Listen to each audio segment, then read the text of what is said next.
এই যে ফলবিধ দেখিবলৈ পাইছে এই ফলবিধক ইংৰাজীত কোৱা হয় পমেলো ফ্ৰুট আৰু ইয়াৰ বৈজ্ঞানিক নামটো হ'ল চাইট্ৰাছ মেক্সিমা।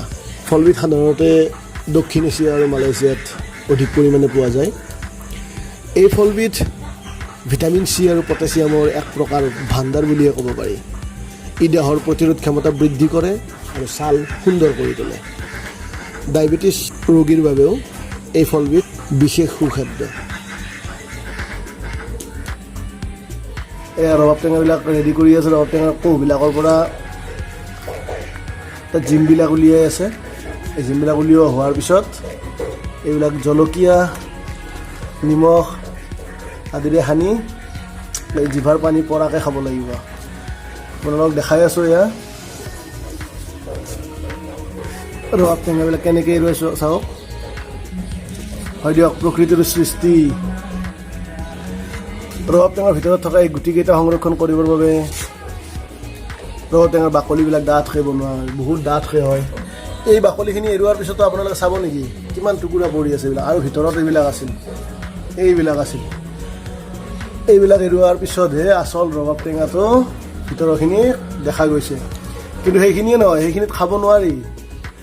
সেইখিনিৰ পৰা আকৌ এই কোহবিলাক উলিয়াব লাগিব। তাৰপিছত তাৰ ভিতৰত থকা এই জিমবিলাক উলিয়াব লগা হৈছে।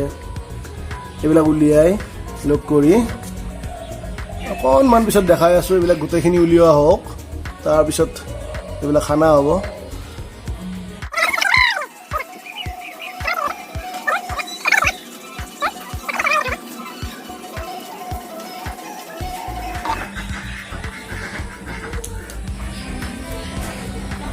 কি মজা লাগিব খাই ফালে গোটেইখিনি সানি উঠাৰ পিছত।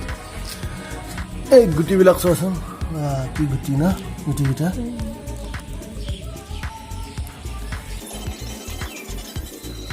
চাইডো কৰিব নহ'ব। এয়া কোহবিলাক দেখিছে, এয়া জিমবিলাক। এই জিমবিলাক যিমানে বেছি ৰঙা হয় সিমানে টেঙাটো সোৱাদযুক্ত হয়।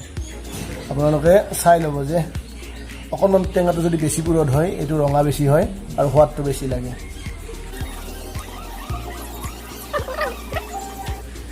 আৰু সেই ৰবাব টেঙাৰ এটা কথা আছে, ৰবাব টেঙাত যিমানে নিমখ দি থকা যায় আকৌ নিমখ কম কম হৈ যোৱা যেন নেলাগে।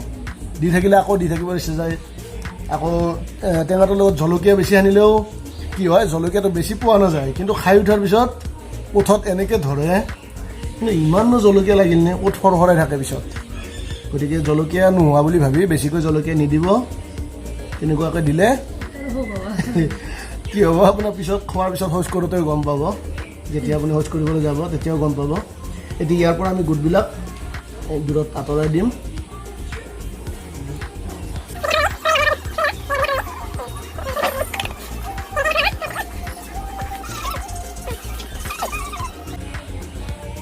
বেছি মানুহ নাই আজি, এটা টেঙাৰে হৈ যাব। যদি বেছি থাকে তেতিয়া লাগিলে আমি মাত্ৰ এতিয়া ইয়াৰ 4টা মানুহ আছোঁ খোৱাৰ বাবে। গতিকে বেছি টেঙা নালাগে আমাক। সময়টো অলপ দেৰিয়ে হ'ল, 12টা-1টা মানৰ ভিতৰত খাব পাৰিলে ভাল। এতিয়া প্ৰায় 3টা বাজিবলৈ হৈছে।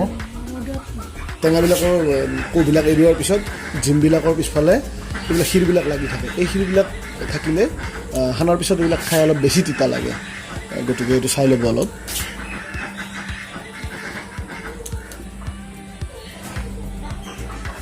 আচ্ছা,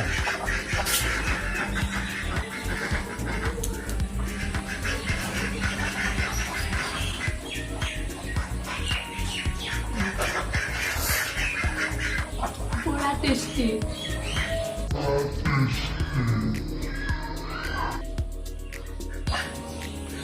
কেইটাও ৰখি আছে, ইহঁতেও খাব নেকি, অলপ দি চোৱাচোন। এই ৰবাব টেঙাৰ এটা বিশেষত্ব আছে আমাৰ অসমীয়া সমাজত। আৰু কেইদিনমান পিছত আহি আছে আমাৰ কাতি বিহু।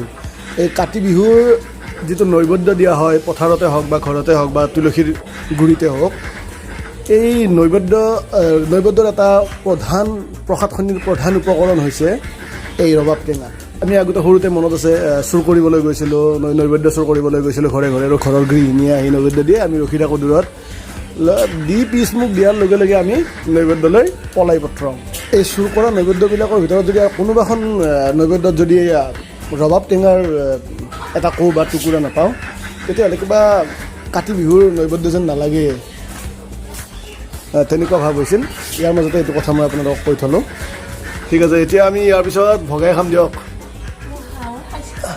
গতিকে ভাগ কৰাখিনি ৰাখিলোঁ তাৰপিছত আমি ভালকৈ খাব লাগিব এই বিদায় ল'ম থেংক ইউ ভিডিঅ'টো চাই থকাৰ বাবে যদি ভিডিঅ'টো ভাল লাগিছে তেতিয়াহ'লে ভিডিঅ'টো এবাৰ এটা লাইক কৰি দিব আমি উৎসাহ পাম আৰু চেনেলটো ছাবস্ক্ৰাইব কৰিলে আমাৰ মনটোত নিশ্চিতভাৱে এক প্ৰেৰণাৰ সঞ্চাৰ হ'ব